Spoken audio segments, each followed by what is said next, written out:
TvT tournament.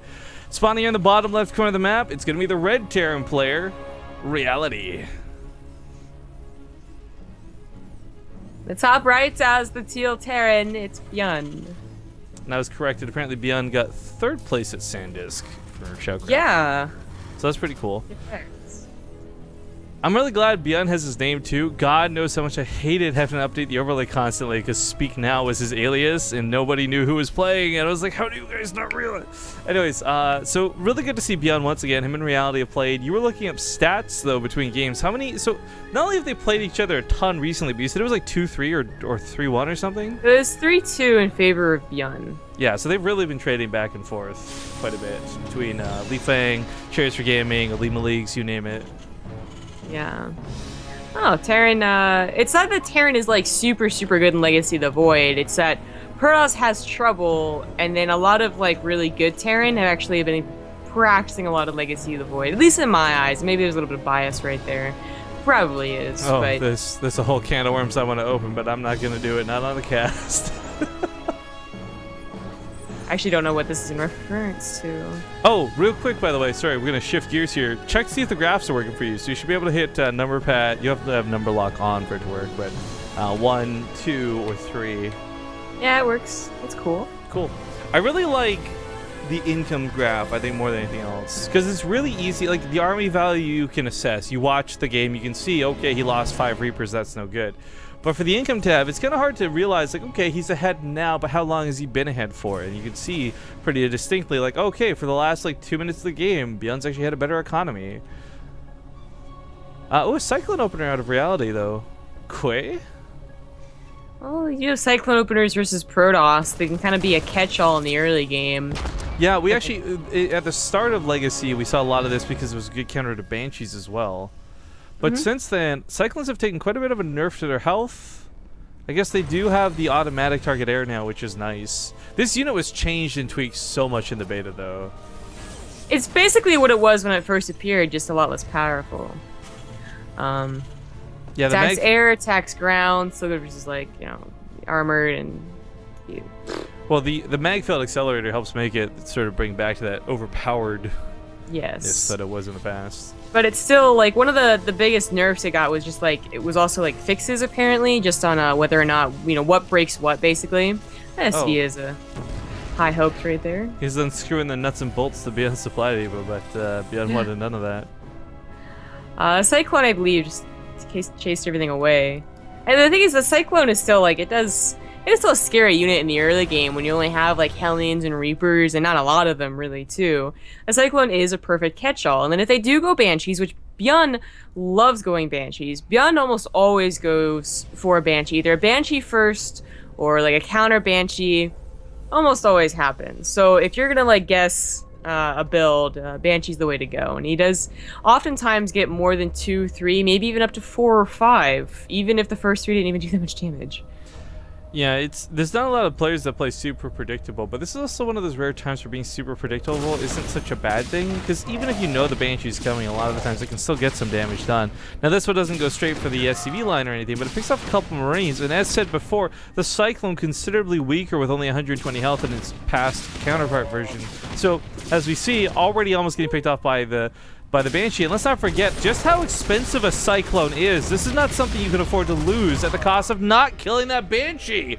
Oh my god.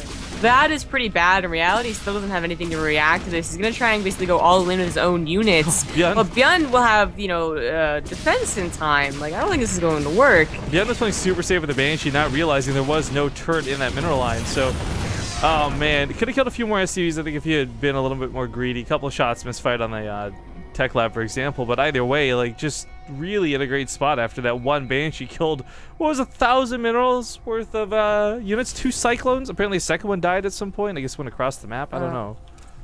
Yes, another Banshee comes into and just is like taking advantage of the fact there's only Marines. Now here, a Raven is about to pop out, but the Engineer Bay wasn't done, so ByuN wasn't entirely well defended against the Banshee either, even though he did see it pop out. He's also getting his own Cyclone, realizing his problem here. You can't just sacrifice Marines like this. If you lose the ball before the Raven's out, then the Raven's no good. Auto turret goes down to try and get some shots off. Will finally chase off the Banshee, but lost quite a few workers while this was going on, so Workers killed heavily in the favor of Reality, but the actual count on the field still in the favor of ByuN. Yeah. Plus, ByuN had his natural command center down a lot quicker. Reality is still losing SCVs on the other side of the map as well. 17 now in total killed. As Banshee just went ham. I don't know how. It killed the Marines probably that were chasing it the entire time. Kills. This is now a game. There's no way. Unless he can also get 20 SCV kills. No, I don't think so. 20, that's such an insane SCV kill count. Banshee's not going to entirely be killed by this. Should be able to outrange it. Oh, just barely. 2 health. Wow. Yeah. That's what I was like. I like the health nerf and all that aside, the fact that it still hits the air and the ground is really nice. But the Cyclone got its like whether or not it keeps the lock on change. Like when it first appeared, it never lost the lock on, and the lock on had an extreme range. Oh, so yeah, nothing would ever survive. The initial versions of lock on were so broken. It would go through fog of war. It would just the range was insane. The damage was crazy. Yet somehow it's the Herc that got removed from the game. Really sad about that. And you know what else is messed up? Like it wasn't put into the art book. Oh, well, that really sucks. That was weird. Yeah, so I think the grenades were trying to blast the tanks in 2 different directions at the same time is what just happened. So they ended up floating there. But to talk about that for a moment, I've always discussed this through the campaign while I was playing it on Brutal. It'd be really cool if you did have these sort of loadouts you did. Like, for those who don't know, the reason the Herc was removed from the game was the argument that they overlapped with the Hellbat. They did too much of the same thing. I disagree with that, but still, that was the reasoning for removing it. I really think it'd be cool, though, to have those options available, where you're like, okay, this might be slightly less effective at X, but it's better at Y, even though they both perform the same role. Like, just having that sort of personality of saying, like, look, ByuN's a guy who really loves going for Hercs over Hellbats. Things like that I thought would have been really cool. I was really bummed that they got removed from the game. I would have liked to see them played around a bit more. I agree. It's I do think they were going to be too. Like I don't even remember what their damage was like. I mean, it was insane probably because it was. You know, it was insane once you get the upgrade for it because it would splash. Oh, that's right. That's right. But regardless, like I just wish they had a better idea for units. Actually. Like they had the whole thread with cool ideas, and then they just went for a Herc, which was cool to see microable and all that. But I think something else could have been cool. Well, that was the Liberator. Oh, well. The thread you're talking about was what was going to replace the Herc, if you recall. Right. Yeah. Okay, so Banshee tries to get some damage done. The turret's going to scare this away, but 2 full medevacs, double tanks coming to the main right now. Reality. Yeah, not only is he going to be at an upgrade disadvantage, ByuN's going to have stim finish up here in just a sec. He's already got +1. His army's good to go with a couple of auto turrets to protect these tanks. I don't know that Reality can even break this location. No.